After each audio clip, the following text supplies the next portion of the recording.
Tottenham have suffered one of the biggest setbacks of this summer's transfer window. After weeks of negotiations to sign Eberechi Eze from Crystal Palace, everything seemed to indicate that the player would become a Spurs signing. However, in a surprising twist, Arsenal moved ahead and sealed a deal worth over £60 million, leaving Tottenham behind and pulling off one of the biggest coups of the window. We'll break down how the North London rivals managed to get this deal done. Get ready, because in this update we'll also deliver a heavy, aggressive and direct criticism of the club's board, who once again have shown total incompetence in the transfer market. See the details in this video. If you are also one of the Spurs fans outraged by this whole situation, make sure to leave a like on this video as a form of protest, and subscribe to the channel to keep receiving exclusive updates on the latest Tottenham news we publish daily. Tottenham have been working hard to bring in Eberechi Eze, the attacking midfielder from Crystal Palace, especially after James Maddison suffered an anterior cruciate ligament injury during pre-season. According to journalist Fabrizio Romano, there was even a verbal agreement between Spurs, Eze and Palace, with only the final details between the clubs left before the transfer could be made official. However, while Tottenham struggled to make progress in negotiations with the Eagles, Arsenal stepped in. Earlier on Wednesday, Fabrizio Romano revealed that the Gunners had reached a verbal agreement with all parties, surpassing Spurs' proposal and offering over £60 million for the player. The attacking midfielder, who has 2 years remaining on his Palace contract, made it clear that he preferred a move to the Emirates Stadium, fulfilling his desire to play under Mikel Arteta.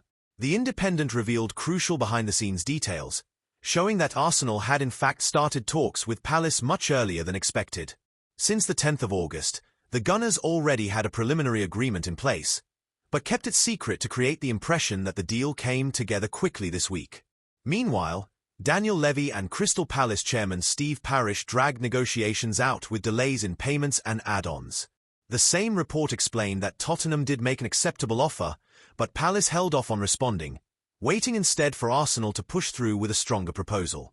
In the end, the Selhurst Park club agreed a transfer of around £60 million plus add-ons, practically the value of the release clause that had expired earlier in the window. Arsenal's move was also influenced by the injury to Kai Havertz. Even though the German is not a natural replacement for Eze, Arteta's need to strengthen his attacking options forced the club to act quickly to avoid losing the opportunity. Moreover, the close relationship between Steve Parish and Arsenal's vice-chairman Tim Lewis helped finalise the deal. For Eze, the choice was also straightforward.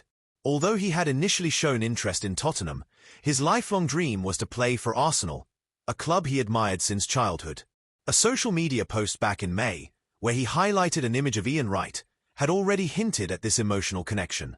Now, not only will he reinforce Spurs' fiercest rivals, but he will also have the chance to play in the Champions League for the first time in his career, arriving after an impressive season with 14 goals and 11 assists in 43 matches. It is impossible not to underline the seriousness of this situation. Tottenham, who had already missed out on signing Morgan Gibbs-White, now see Eberechi Eze pulling on the shirt of their greatest rivals. The management of Daniel Levy and the club's directors once again prove slow, amateur and ineffective in decisive moments.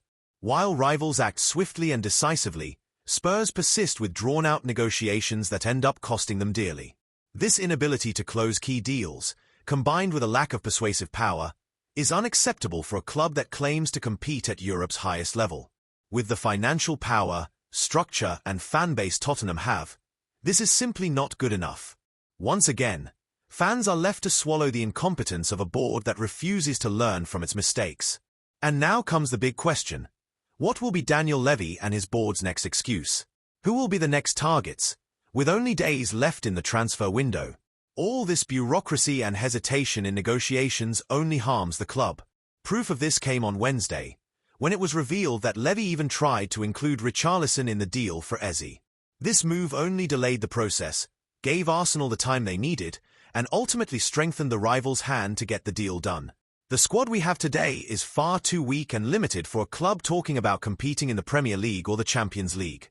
Tottenham need big-name signings, but under the current leadership, the feeling is that opportunities will continue to slip away while rivals grow stronger, and Spurs are left with nothing but empty promises and no decisive action. And you, Spurs fans? What do you make of this twist in the Eze negotiations? Which player from the market do you think the club should still try to sign in this final stretch of the window? Leave your opinion and your outburst in the comments below.